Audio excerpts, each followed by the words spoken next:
Hello everybody, स्वागत है आपका अपने यूट्यूब चैनल एकलव्य विज्ञान श्री अकेडमी पे।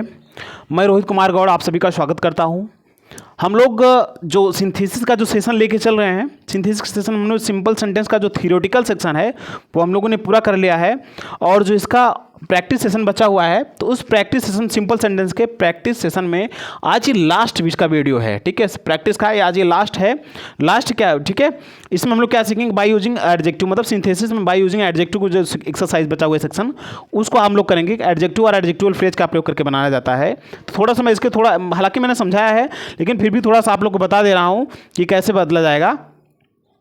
इसमें करना क्या है, जैसे आपको हो सकता है दो या दो से अधिक वाक्य दिया रहे, क्या ऐसे करके दो या दो से अधिक वाक्य दिया रहे, 3 वाक्य दिया रहेगा, तो आपको करना, देखो मैं पहले आपको बता दे रहा हूं एडजेक्टिव क्या होता है और एडजेक्टिवल फ्रेज क्या होता है। हालांकि मैंने वीडियो में बताया है, या फिर मैं बता दे रहा हूं। एडजेक्टिव का मतलब होता है सिंगल वर्ड में कोई एडजेक्टिव रहेगा, और एडजेक्टिवल फ्रेज का मतलब क्या होगा, मतलब मोर देन टू और मोर देन टू वर्ड में रहेगा। जैसे इसमें जैसे दिया है ब्यूटीफुल या नाइस, ये क्या है, सिंगल वर्ड में एडजेक्टिव है, तो इसको पे किसके पर रखोगे, मान लो ये नाउन है, अगर सिंगल वर्ड में है, सिंगल वर्ड में है तो यहां पर रखोगे। ठीक है, सिंगल वर्ड में है तो यहां पर रखोगे, इसको हम एडजेक्टिव कहेंगे। ठीक है, अगर टू और मोर देन टू वर्ड में, जैसे sitting on chair, sitting on the chair, ये भी एडजेक्टिव ही है, किसी की विशेषता बता रहा है को sitting on the chair, chair पे बैठा हुआ है, तो ये फ्रेज में है, तो फ्रेज में है तो कहाँ रखोगे, हाँ, तो इसको क्या कहेंगे, ये फ्रेज में है, इसको क्या कहेंगे, एडजेक्टिवल फ्रेज। एडजेक्टिवल फ्रेज मतलब यदि सिंगल वर्ड में है तो शुरू में रखोगे, अगर फ्रेज में है तो नाउन या प्रोनाउन के बाद रखोगे। समझ में आया? तो वही करना है। अगर सिंगल वर्ड में रहे, 2 वाक्य दिया रहेगा, अगर मान लो इसमें कोई एडजेक्टिवल फ्रेज है, मान लो पूरा वाक्य दे दिया। ठीक है, जैसे मान लो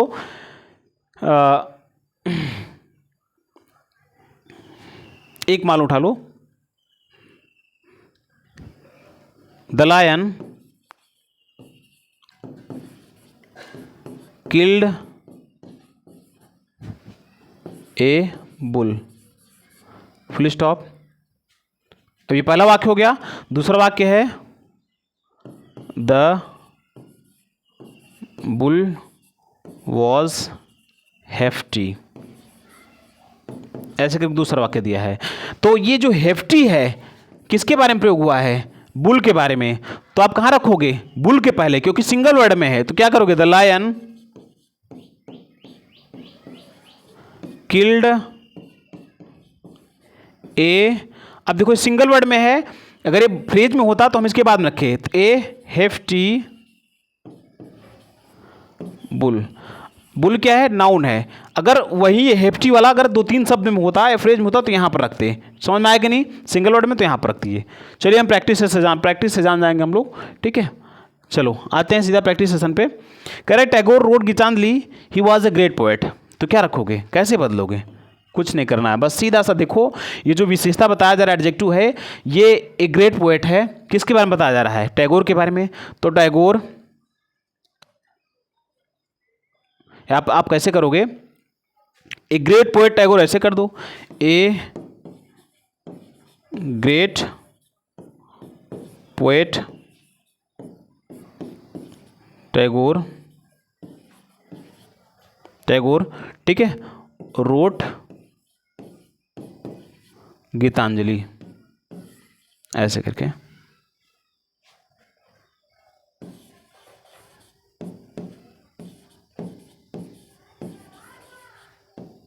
ऐसे, ठीक है। अगला देखिए, he is my brother, he is intelligent, तो ये जो इंटेलिजेंट है किसके बारे में, वह ही इज़ माई ब्रदर, वह मेरा भाई है, ही इज इंटेलिजेंट, वह बुद्धिमान है। तो बुद्धिमान कौन है, वह कौन है, मेरा भाई है, तो इसके पहले क्या लगाएंगे, किसके पहले लगाएंगे, ही इज, सिंगल वर्ड में है तो उसको नाउन या प्रोनाउन के पहले रखेंगे। माई, अब वही ब्रदर है तो सिंगल वर्ड में है तो नाउन या प्रोनाउन के पहले रखेंगे, तो माई इंटेलिजेंट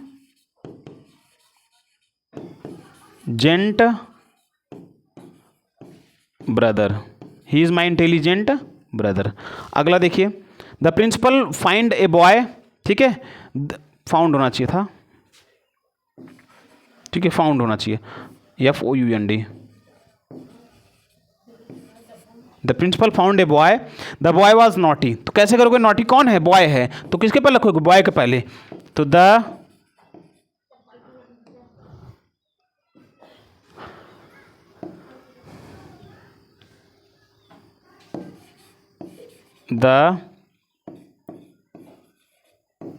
प्रिंसिपल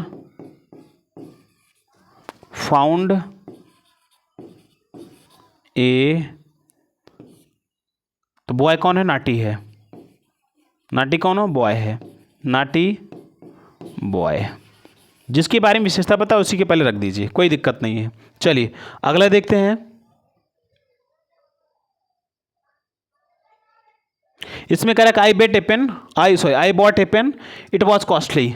तो क्या हो जाएगा, I bought a costly pen.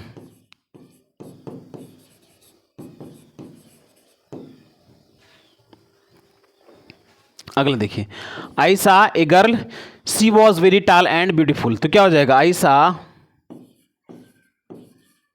A tall, तो अब देखो, आई saw a very tall and beautiful girl, ऐसे कर दोगे, आई सा ए वेरी, आप वेरी चाहे हटा भी सकते हो, ए टॉल आप ऐसे भी कर सकते हो, ए टॉल एंड ब्यूटीफुल, ठीक है, ब्यूटीफुल क्या है, गर्ल है, ठीक है,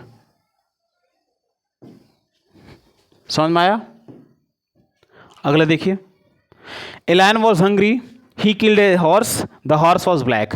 तो क्या, ए लायन वॉज हंग्री, भूखा कौन था, लायन था, तो ही किल्ड ए हॉर्स, हॉर्स को मार दिया, तो हॉर्स क्या है, ब्लैक था। तो जिसके बारे में विशेषता बताया उसी के पहले रखना है। तो ए, अब हंग्री, हंग्री शुरू में, क्योंकि हंग्री किसकी विशेषता है, लायन की, हंग्री लायन, ठीक है, किल्ड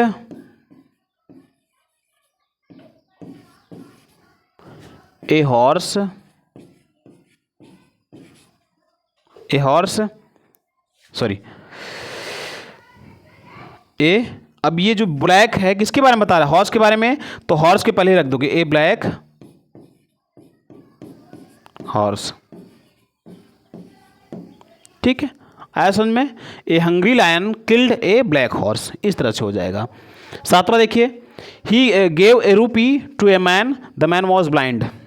तो क्या हो जाएगा, ही गेव ए रूपी टू ए, अब यही ब्लाइंड पहले चलाएगा मैन के पहले, तो ब्लाइंड मैन क्या है, ब्लाइंड है, ब्लाइंड मैन। जो एडजेक्टिव रहे जिसके बारे में बात करें उसी के पहले या बाद में रख देंगे। अगर सिंगल वर्ड है तो पहले रख दो, अगर डबल मतलब फ्रेज में है तो नाउन के बाद रख दो, ठीक है। चलिए अगला देखते हैं।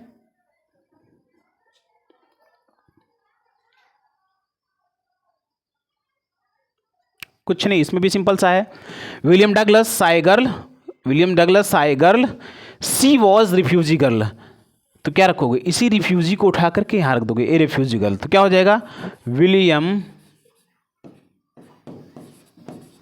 सी डगलस सा ए, अब इसी रिफ्यूजी को उठा के यहां पर रख दोगे, क्योंकि गर्ल यहां भी तो एक ही गर्ल प्रयोग करना है, तो रिफ्यूजी गर्ल, ठीक है। इस तरह से वाक्य पूरा हो जाएगा। अगला कह रहा है I met a boy, he was very intelligent. तो वही बात फिर, आई मेट ए, अब वही वेरी इंटेलिजेंट बॉय,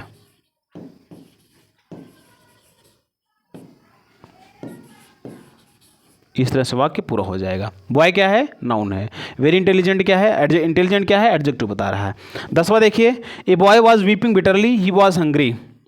अब देखो ये हंग्री किसके लिए प्रयोग हुआ है, बॉय के लिए, तो कहाँ लगाओगे, यहाँ, तो ए हंग्री बॉय, ठीक है, hungry boy he was weeping bitterly.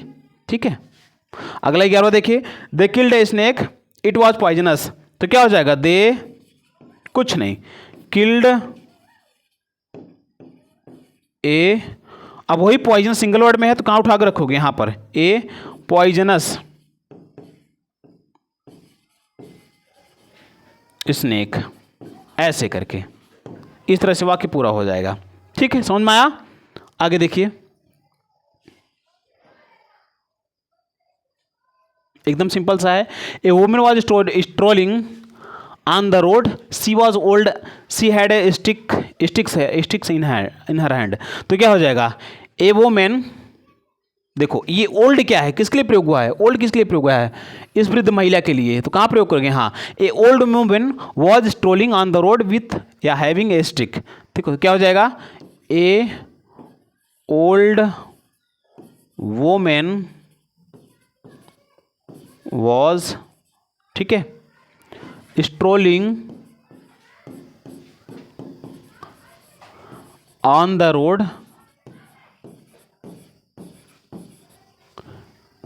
Having मतलब लिए हुए, हैविंग आपको हैविंग लगाना होगा, ए स्टिक इन हर हैंड, इस तरह से बनेगा। ठीक है, समझ में आया? हैविंग या with a stick in her hand, ऐसे भी करोगे तब भी चलेगा। चलिए अगला देखिए, he read a book, read होना चाहिए था या रेड है। ठीक है, he read a book, the book was old. तो क्या हो जाएगा, ही रेड ए ओल्ड, किसके लिए प्रयोग हुआ है, बुक के लिए, तो ओल्ड बुक। इस तरह से वाक्य पूरा हो जाएगा। अगला देखिए, अगला कह रहा है कि a man is going to station, he is lame. तो क्या हो जाएगा, ये लेम कौन है, किसके लिए प्रयोग हुआ है, ए मैन के लिए। तो कहाँ रखोगे, मैन के पहले, तो a lame man, a lame man is going to station. बस कुछ नहीं करना है, जो विशेषता जिसके बारे में बताया उसी के पहले रख दो। अगला देखते हैं, एक दो और बचा हुआ है, एक बचा हुआ है। A tiger was hungry, he killed a bullock, the bullock was empty. इसको आपको स्वयं को करके डालना है, आप इसको कमेंट में करके डालिए। ठीक है, कमेंट में करके डालिए ताकि हम ये भी जान पाएँ कि आप पढ़ रहे हैं कि नहीं पढ़ रहे हैं। आप इसको नोट्स बना लीजिएगा थ्योरी के बाद, जैसे थ्योरी आप लिखिए बाय यूजिंग एडजेक्टिव और एडजेक्टिव फ्रेज, तो उसी थ्योरी के बाद आप प्रैक्टिस सेशन डाल के, प्रैक्टिस में 10 से 15 आप जो अच्छा लगे, जो रिजेंबल ना करता हो, मिलता जुलता ना हो, उसको आप अवश्य लिख लीजिएगा ताकि आपको रिवाइज करने में आसानी हो। ठीक है, तो इस तरह से आज सिंपल सेंटेंस का प्रैक्टिस, सिंपल सेंटेंस का जो आपका थियोरेटिकल सेक्शन है और जो प्रैक्टिस सेशन है, दोनों कंप्लीट हुआ। आप थ्योरी कीजिए, थ्योरी के बाद आप प्रैक्टिस कीजिए ताकि आपकी चीज़ें दुरुस्त हो जाएँ। ठीक है, तो ठीक है, मिलते हैं अगले वीडियो में, मिलेंगे आपसे। तो वो वीडियो होगा आपका कंपाउंड सेंटेंस। ठीक है।